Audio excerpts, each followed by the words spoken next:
বিভিন্ন রকমের কুসংস্কারের মধ্যে তারা লিপ্ত ছিল। যখন মিথ্যা এসে সত্যকে ঢেকে ফেলেছিল,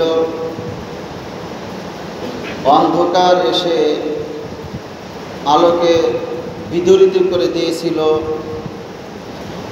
সেই সময়কার মতো একটি অন্ধকারাচ্ছন্ন যুগে আল্লাহ রসুল সাল্লাল্লাহু আলাইহি ওয়াসাল্লাম আগমন করলেন।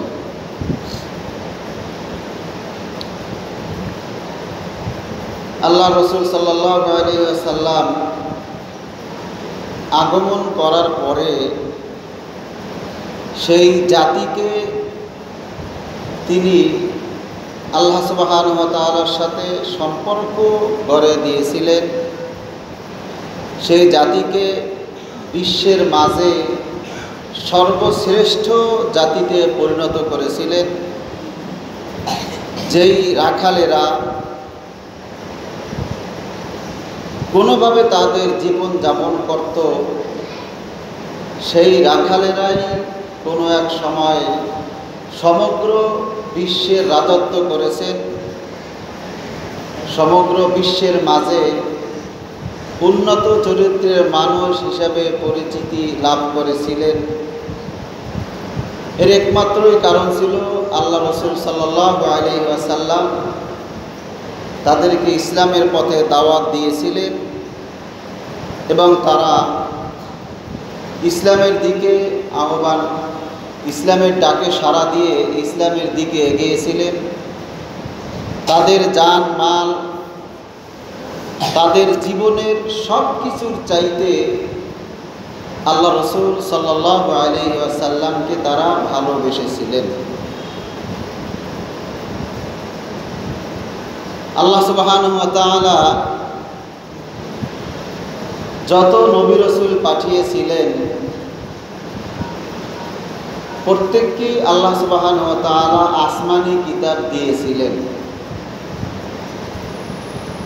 যদি আল্লাহ সুবহানাহু ওয়া তাআলা শুধু নবী রসুল প্রেরণ করতেন আর আসমানি কিতাব না দিতেন, সেক্ষেত্রে এমনও হতো বা এমনও হইতে পারত যে মাঝি ছাড়া নৌকা যেভাবে ঘুরতে থাকে, গন্তব্যস্থলে পৌঁছতে পারে না, ঠিক নবী রসুলদেরকেও যদি আল্লাহ সুবহানাহু ওয়া তাআলা আসমানি কিতাব না দিতেন, সেক্ষেত্রে তারা যে মিশন নিয়ে এই পৃথিবীতে, যে মিশন দিয়ে আল্লাহ তাআলা এই পৃথিবীতে তাদেরকে পাঠিয়েছিলেন, তারা সেই মিশনকে পরিপূর্ণভাবে বাস্তবায়ন করতে পারতেন না।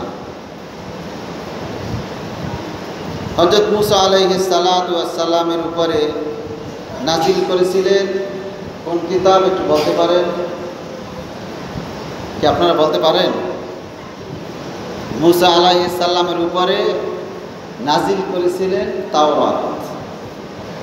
মুসা আলাইহিস সালামের উপরে কোন কিতাব দিয়েছিলেন? তাওরাত। আল্লাহ সুবহানাহু ওয়া তাআলা ছোট বড় মোট 104খানা আসমানি কিতাব নাজিল করেছেন। ছোট বড় মোট কতখানা নাজিল করেছেন? 104খানা। তার ভিতরে প্রসিদ্ধ হলো 4খানা। তার ভিতরে প্রসিদ্ধ কয়টি? 4টি। প্রসিদ্ধ আসমানি কিতাব কয়টি? 4টি। আর ছোট বড় সব মিলিয়ে নাজিল করেছেন 104টি। তো মুসা আলাইহিস সালামকে দিয়েছিলেন কোন কিতাব? তাওরাত। দাউদ আলাইহিস সালামকে দিয়েছিলেন, যে আল্লাহ তাআলা বলেন আতাইনা দাউদ জাবুরা, আর আমি দাউদকে দিয়েছিলাম জাবুর। দাউদ আলাইহিস সালামকে দিয়েছিলেন জাবুর। এরপরে হযরত ঈসা আলাইহিস সালাতু ওয়াস সালাম এর উপর নাজিল করেছিলেন ইনজিল, যেটা বর্তমানে বাইবেল নামে পরিচিত। আসলে বর্তমান বাজারে এখনো ইনজিল কিতাব কিনতে পাওয়া যায়, এটা আমাদের দেশেও আছে, বাংলায় পাওয়া যায়। তবে আশ্চর্যের ব্যাপার হলো আল্লাহ সুবহানাহু ওয়া তাআলা যে ইনজিল কিতাব নাজিল করেছিলেন, আর বর্তমানে যে ইঞ্জিল আছে এই দুই ইঞ্জিলের মধ্যে কোনো সম্পর্ক নাই। কথা বুঝতে পারছেন? আবার মনে করেন না যে ইঞ্জিল যেহেতু আছে মনে হয় আগের মতোই আছে। আসলে আল্লাহ তাআলার নাজিলকৃত ইঞ্জিল আর বর্তমানে যে ইঞ্জিল আছে এই দুই ইঞ্জিলের মাঝে কোনো সম্পর্ক নাই, কোনো মিল নাই। আর সর্বশেষ নবী মুহাম্মদুর রাসূলুল্লাহ সাল্লাল্লাহু আলাইহি সাল্লামের উপরে নাজিল করেছেন কোন কিতাব? কোন কিতাব নাজিল করেছেন?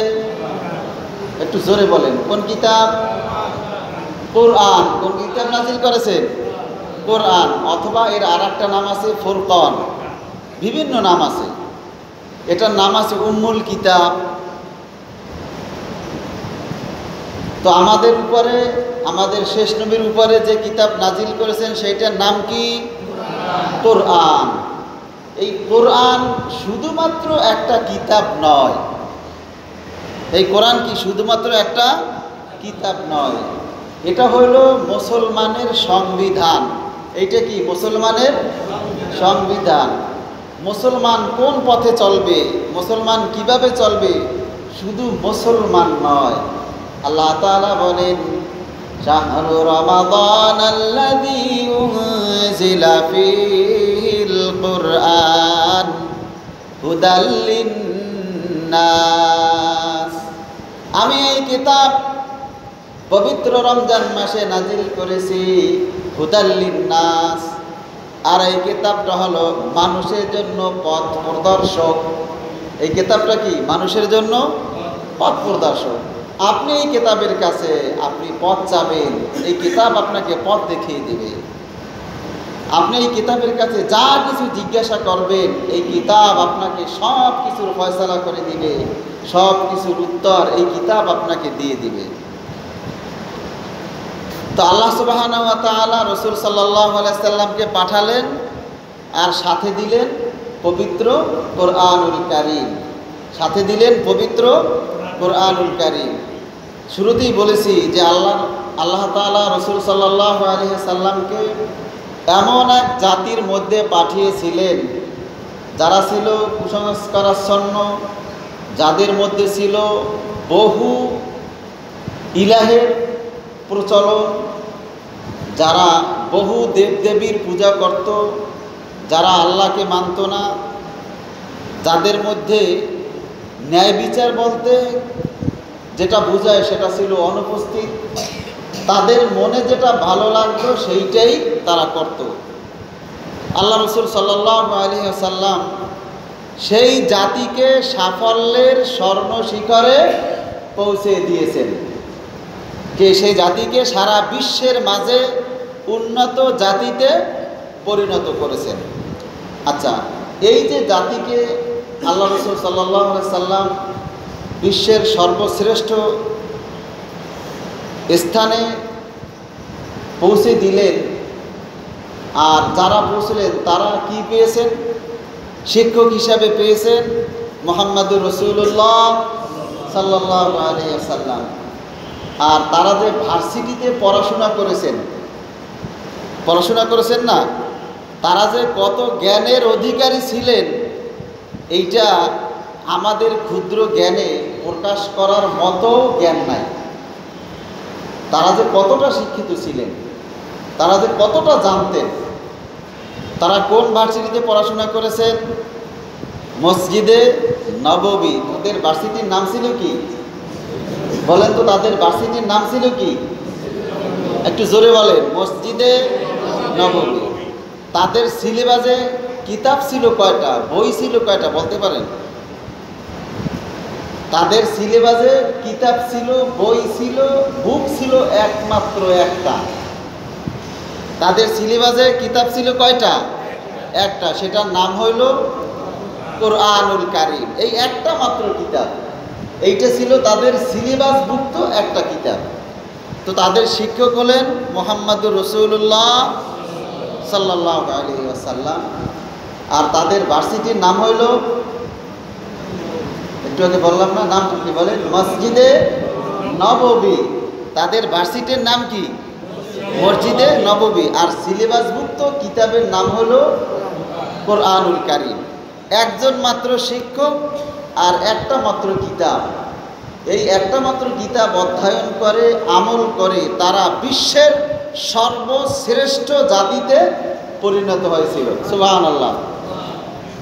তো সাহাবায়ে কেরাম আজমাইন যে কোরআন পড়েছিলেন, যে কিতাব পড়েছিলেন, আর আমাদের মাঝে এখন যে কিতাব বর্তমান আছে, ওই কিতাব আর এই কিতাবের মাঝে কি কোনো পার্থক্য আছে? যদি তাই না থাকে, তবে তারা যদি শ্রেষ্ঠ মানুষ হিসাবে পরিচিতি লাভ করতে পারেন, তবে আমরা কেন শ্রেষ্ঠ মানুষ হতে পারবো না? শ্রেষ্ঠ মানুষ হিসাবে পরিচিতি লাভ করতে পারবো না? এই প্রশ্ন কি আমরা একবারও কাউকে করেছি?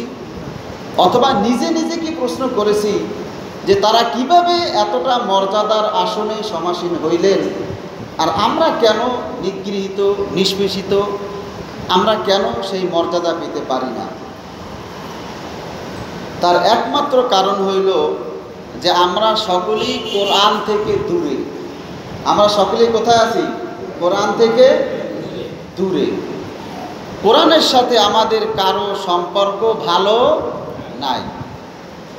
অন্যান্য গল্পের বই বা নোবেল, নাটকের বই যেগুলো আছে, ওগুলোর সাথে আমাদের যেরকমের সম্পর্ক আছে, এই কোরআনের সাথে আমাদের সম্পর্কটা সেই রকমের নাই। যদি আমাদের সম্পর্কটা কোরআনের সাথে জুড়ে দিতে পারতাম, তবে আমরাও এখনো সেই সোনার মানুষে পরিণত হইতে পারতাম। এই কোরআন এমন একটা কষ্টি পাথর, এই কোরআনের সংস্পর্শে যে এসেছে সে সর্বশ্রেষ্ঠ মানুষ হিসাবে পরিচিতি লাভ করেছে। আল্লাহ রাসূল সাল্লাল্লাহু আলাইহি সাল্লাম বলেছেন, মান ক্বারা হারফান মিন কিতাবিল্লাহ ফালাহু আশারু হাসানাতিন। যে ব্যক্তি এই কোরআনের একটি হরফ পাঠ করল, আল্লাহ সুবহানাহু ওয়া তাআলা তার আমল নামায় 10টি নেকি দান করে দেন। একটু জোরে বলেন সুবহানাল্লাহ। এই সুবহানাল্লাহ বলে আমরা যতটুকু না মজা পাই, তার চেয়ে বেশি মজা পাইতাম, তার চেয়ে বেশি আনন্দিত হইতাম যদি আমরা কোরআনটাকে বুঝে তেলাওয়াত করতাম। আসলে আল্লাহ তাআলা এই উদ্দেশ্যে কোরআন নাজিল করেন নাই যে আমরা তেলাওয়াত করব আর এক একটা অক্ষরের বিনিময়ে 10টা করে নেকি পাবো। এই উদ্দেশ্যে আল্লাহ তাআলা কোরআন নাজিল করেন নাই। কোরআন নাজিল করে শুরুতে আল্লাহ তাআলা বললেন, যালিকাল কিতাবু লা রাইবা ফীহি হুদাল লিল মুত্তাকিন। এটা এমন একটা কিতাব, এটা এমন একটা গ্রন্থ যার মধ্যে বিন্দু মাত্র সন্দেহের অবকাশ নেই, যার মধ্যে বিন্দু মাত্র সন্দেহ নেই। হুদাল লিল মুত্তাকিন, আর এই কিতাব মুত্তাকিদের জন্য পথ প্রদর্শক। সুবহানাল্লাহ। এইটা যে আমাদেরকে পথ দেখায়, এইটা থেকে পথ পাওয়ার জন্য কি আমরা এটাকে কখনো তেলাওয়াত করি? একটু বলেন, আমরা কি সেজন্য তেলাওয়াত করি? তেলাওয়াত করি না। আমরা তেলাওয়াত করি শুধুমাত্র সওয়াবের আশায়। ঠিক বললাম না বেঠিক বললাম? আমরা তেলাওয়াত করি শুধুমাত্র সওয়াবের আশায়। আল্লাহ সুবহানাহু ওয়া তাআলা এই কোরআনকে আমাদের সংবিধান হিসাবে দিলেন, আমাদের একমাত্র সিলেবাসভুক্ত কিতাব হিসাবে দিলেন। দেওয়ার পরে আল্লাহ তাআলা একটা বোনাস দিলেন যে বান্দারা, তোমরা এত কষ্ট করে আমার কোরআন তেলাওয়াত করবে, আমার কোরআন নিয়ে গবেষণা করবে, আমার কোরআনের প্রচার করবে, তোমরা একেবারে খালি হাতে ফিরবে? এইটা কখনো হইতে পারে না। তোমরা আমার কোরআনের একটা হরফ পড়বা, সেই বিনিময়ে আমি তোমাদেরকে 10টা করে নেকি দান করব। আল্লাহ তাআলার উদ্দেশ্য ছিল সেইটা। উদ্দেশ্য ছিল কি? যে এই কোরআন তারা আমল করবে, এই কোরআন নিয়ে তারা গবেষণা করবে, এই কোরআনের মধ্যে যা আছে তারা মানুষের মাঝে পৌঁছে দিবে, এই কোরআনে যা আছে তারা সেইটা বাস্তবায়ন করবে। এই বাস্তবায়ন করতে গিয়ে কোরআনকে যে অধ্যয়ন করবে, কোরআনকে যে তেলাওয়াত করবে, কোরআন যে পাঠ করবে, এই তেলাওয়াত এইটা যেন বিফলে না যায়, সেই জন্য আল্লাহ তাআলা কি বললেন যে একটা অক্ষর পড়বা তোমাদেরকে আমি 10টা করে নেকি দান করে দিব। এইটা ছিল আল্লাহ তাআলার উদ্দেশ্য। তো আমাদের অবস্থা এরকমের হয়েছে যে আমরা বাজারে গিয়ে দেখলাম যে একটা জিনিস ক্রয় করলে সাথে আর একটা ফ্রি দেয়। কি একটা জিনিস ক্রয় করলে সাথে আর একটা ফ্রি দেয়। আমরা তো একটু চালাক, আমরা কি করলাম, গিয়ে বললাম যে ভাই ফ্রিটা আমাকে দেন, আমি ওইটা আর ক্রয় করতে রাজি না। যদি আমি বাজারে গিয়ে বলি ভাই ফ্রিটা আমাকে দেন, তখন কি ওই দোকানদার ভাই আমাকে ফ্রিটা দিবেন? কেন দিবেন না? আসলটাই নেও নাই, তোমাকে ফ্রিটা দেওয়া যাবে না। তো যদি আমরা শুধু সওয়াবের উদ্দেশ্যেই কোরআন তেলাওয়াত করি, তবে আল্লাহ তাআলা যে উদ্দেশ্যে কোরআন নাজিল করেছেন, যে কারণে আমাদেরকে কোরআন দিয়েছিলেন, সেই উদ্দেশ্য হাসিল হবে কি হবে? হাসিল হবে না। সেই জন্য আল্লাহ তাআলা যে উদ্দেশ্য করে কোরআন দিয়েছিলেন, সেই উদ্দেশ্য মতেই আমাদেরকে কোরআন তেলাওয়াত করতে হবে। দেখেন যে আরবরা, কুরাইশরা একটা কোরআন পড়লো, একটা কিতাব পড়লো, একজন শিক্ষকের কাছে শিক্ষা নিল, আর তারা সর্বশ্রেষ্ঠ জাতিতে পরিণত হইল। সেই কোরআন এখন আমাদের মাঝে আছে। আমরা কোরআন তেলাওয়াত করি, আমরা কোরআন নিয়ে গবেষণা করি। এই কোরআন কেন দিল? এই কোরআন হইল যুগ জিজ্ঞাসার জবাব।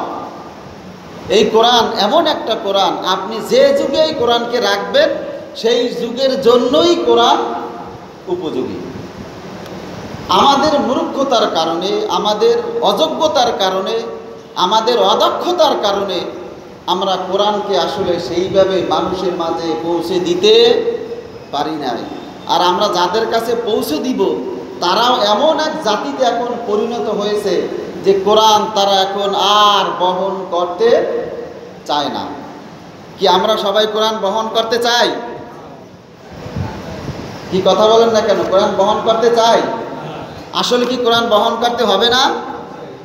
আপনি যদি এই কোরআনকে মানেন, আপনি যদি এই কোরআনকে অনুসরণ করেন, মানুষ যখন মৃত্যুবরণ করবে, এই কোরআন গিয়ে তার কবরে হাজির হয়ে যাবে। যখন ফেরেশতারা জবাব প্রশ্ন করবে যে মার রব্বুকা ওয়ামান দীনুকা ওয়ামান হাদার রাজুল আল্লাযী বুইসা ফীকুম, যখন প্রশ্ন করা হবে, ওই ফেরেশতা এবং বান্দার মাঝে কোরআন গিয়ে উপস্থিত হবে। এই কোরআন এমন একটা গ্রন্থ, আমরা যদি এই কোরআনকে মানতে পারি, আমরা যদি এই কোরআনকে অনুসরণ করতে পারি, আমরা যদি এই কোরআনকে ঠিকমতো পরিচালনা, কোরআন যেভাবে আমাদেরকে পরিচালনা করে, আমরা যদি সেইভাবে পরিচালিত হই, এই কোরআন কখনো আপনাকে আমাকে ছেড়ে যাবে না। কবরে কোরআন আপনার আমার পাশে থাকবে। হাসরের দিনে যখন মানুষ বিপদের মধ্যে থাকবে, যখন ইয়া নাফসি করে সকলে চিৎকার করতে থাকবে, সেই মহা বিপদের দিনেও এই কোরআন আপনাকে আমাকে ছেড়ে যাবে না। এই কোরআনের আল্লাহ তাআলা পরকালে এই কোরআনের জবান খুলে দিবেন। যে বান্দা কোরআন অনুযায়ী আমল করবে, যেই বান্দা কোরআন অনুযায়ী নিজের জীবন পরিচালনা করবে, সেই বান্দার পক্ষে কোরআন পরকালে আল্লাহর দরবারে সুপারিশ করবে। আল্লাহ তাআলার দরবারে বলবে, হে আল্লাহ তাআলা, তোমার এই বান্দা রাত্র জেগে আমাকে তেলাওয়াত করত, আমাকে আমল করার চেষ্টা করত। আল্লাহ তাআলা, তোমার বান্দার পক্ষ থেকে আমি আজ সুপারিশ করছি, তুমি আমার সুপারিশ গ্রহণ করো। তখন আল্লাহ তাআলা ওই কোরআনের সুপারিশ গ্রহণ করবেন। সুবহানাল্লাহ। যদি আমরা কোরআনকে আঁকড়ে ধরতে পারি, এই কোরআন আপনাকে আমাকে কখনো ছেড়ে যাবে না।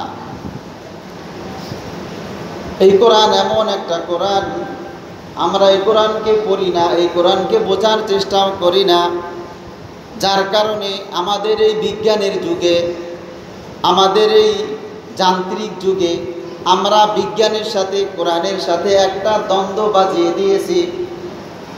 আর যে বিজ্ঞানী কোরআনকে অনুসরণ করে, বিজ্ঞানী হওয়ার পরে কোরআনকে মানে, ওই বিজ্ঞানীকে আল্লাহ তাআলা সরল পথে পরিচালিত করেন।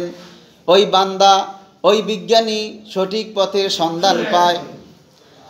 আর যে বিজ্ঞানী আবিষ্কার করার পরে কোরআনের সাথে সম্পর্ক রাখে না, ওই কোরআন তাকে পথ দেখায় না, আল্লাহ তাআলা তাকে কোরআনের পথে কবুল করেন না। তো আমাদের কাজ হইল এই কোরআনকে তেলাওয়াত করা এবং কোরআনকে বুঝা। প্রতি রমজান মাসে হযরত জিবরিল আলাইহিস সালাতু ওয়াস সালাম আল্লাহ রসুলের কাছে আসতেন। আসার পরে জিবরিল আলাইহিস সালাতু ওয়াস সালাম আল্লাহ রসুলকে কোরআনের দার্স দিতেন। আল্লাহ রসুলকে জিবরাইল আলাইহিস সালাতু ওয়াস সালাম কি দিতেন? কোরআনের, কথা বলেন, কোরআনের কি দিতেন? দার্স দিতেন। দার্সুন মানে হইল পাঠ, দার্সুন মানে হইল মর্মার্থ শিক্ষা দেওয়া। আর যেটা আমরা পাঠ করি এইটাকে বলা হয় আরবিতে তিলাওয়াত। আরবিতে এটাকে কি বলে?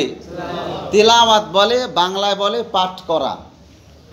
আর আরেকটা হলো দার্স দেওয়া। এই দার্স হইল আরবি শব্দ, এর বাংলা হইল কোনো জিনিসের মর্মার্থ, কোনো জিনিসের মূল জিনিস তাকে শিক্ষা দেওয়া। তো জিবরাইল আলাইহিস সালাতু ওয়াস সালাম আল্লাহ রসুলকে কি শিক্ষা দিতেন? কোরআনের মধ্যে যা কিছু আছে সেগুলোকে জিবরাইল আলাইহিস সালাতু ওয়াস সালাম আল্লাহ রসুলকে শিক্ষা দিতেন। আপনি কোনো হাদিস খুঁজে পাবেন না যে হাদিসে বলা আছে যে আল্লাহ রসুল এর কাছে জিবরাইল আলাইহিস সালাম আসতেন, আসার পরে তিনি কোরআন তেলাওয়াত কীভাবে করবেন সেইটা শিক্ষা দিতেন। আপনি এইটা কোনোখানে খুঁজে পাবেন না। তো কোরআনের মূল কাজই হইল কোরআনকে নিয়ে গবেষণা করা। কোরআন আপনাকে আমাকে কি বলেছে সেই ব্যাপারে আপনার আমার খোঁজ খবর নেওয়া, কোরআন থেকে শিক্ষা নেওয়া। আপনি কোরআনে কোনটা জিজ্ঞাসা করবেন? কোরআনকে আপনি যদি কোরআনকে জিজ্ঞাসা করেন আমি মৃত্যুর পরে আমার সম্পদের অবস্থা কি হবে, কোরআন আপনাকে উত্তর দিয়ে দেবে। আপনি সূরাতুন নিসা তেলাওয়াত করবেন, শুরুতেই আল্লাহ তাআলা সম্পদের একটা বন্টন করে দিয়েছেন যে কোনো ব্যক্তি ইন্তেকালের পরে তার ওয়ারিসগণ কে কতটুকু সম্পদ পাবে বিস্তারিত বর্ণনা করে দিয়েছেন। আপনি যে বিষয় কোরআনকে জিজ্ঞাসা করবেন আপনি সেই বিষয়ের উত্তরই আপনি কোরআনের মাঝে পাবেন। কিন্তু আমরা সেই কোরআনের কাছে প্রশ্নও করি না, কোরআনের কাছে জানতেও চাই না, কোরআনকে শুধুমাত্র কেবলমাত্র তিলাওয়াত করার মধ্যে সীমাবদ্ধ করে রেখেছি। ঠিক আছে না কথা? আমরা কোরআনকে কি করেছি? শুধুমাত্র তিলাওয়াতের মধ্যেই সীমাবদ্ধ করে রেখেছি। কোরআন যে আমাদেরকে কোরআন নিয়ে দাস দিতে হবে, কোরআন থেকে শিক্ষা গ্রহণ করতে হবে, কোরআন যে ব্যাপকভাবে সমাজে প্রচলন করতে হবে, কোরআন আমার পারিবারিক জীবন, রাষ্ট্রীয় জীবন, ব্যক্তিগত জীবন, সামাজিক জীবন প্রতিটি ক্ষেত্রে কোরআনের বিধান কায়েম করতে হবে, এইটা আমরা একেবারেই ভুলে গেছি। মনে হয় যেন আমরা এটা কেউ জানি না যে কোরআনের ভিতরে একটা সংবিধান রয়েছে, কোরআন একটা সংবিধান, আমরা কিভাবে চলবো সব কিছু এই কোরআনের মাঝে দেওয়া আছে, আমরা একেবারেই ভুলে গেছি। আমরা কিভাবে চলবো এইটা আমরা জিজ্ঞাসা করি লোকের কাছে, লোকে যেভাবে বলে আমরা সেইভাবেই আমাদের জীবনটাকে পরিচালনা করি। আসুন আমরা কোরআনের কাছে আসি, আমরা কোরআনের কাছে জিজ্ঞাসা করি, আমরা কোরআনের কাছে ফিরে যাই, আমরা কোরআন নিয়ে গবেষণা করি। কোরআন আমাদেরকে কোন পথে চলতে বলে, কিভাবে চলতে বলে, কিভাবে চললে আমরা নাজাতি পাব, কিভাবে চললে আমরা আল্লাহ তাআলার সন্তুষ্টি অর্জন করতে পারব, এই সবগুলো কোরআন আপনাকে আমাকে বলে দেবে। তাই আসুন আমরা কোরআনের কাছে ফিরে যাই। তন্ত্র মন্ত্র যা কিছু আছে কোনো কিছুই আপনাকে মুক্তি দিতে পারবে না। মুক্তি দিতে পারবে একমাত্র কোরআন। মানুষের কোনো তৈরি বিধান, মানুষের কোনো আইন, মানুষের কোনো বুদ্ধি, যে বুদ্ধিতে কোরআন হাদিসের অনুপ্রবেশ নাই, সেই বুদ্ধি আপনাকে আমাকে মুক্তি দিতে পারবে না। মুক্তি দিতে পারবে একমাত্র কোরআন। আসুন তাই আমরা কোরআনের কাছে ফিরে আসি, কোরআনের শিক্ষায় নিজের জীবনকে শিক্ষিত করি, কোরআনের আলোয় নিজের জীবনকে আলোকিত করি। সেক্ষেত্রেই আমরা ইহকাল এবং পরকাল উভয় জাহানে মুক্তি পাব। আল্লাহ তাআলা আমাদের সকলকে কোরআন থেকে শিক্ষা গ্রহণ করার তৌফিক দান করুন। আমিন। সম্মানিত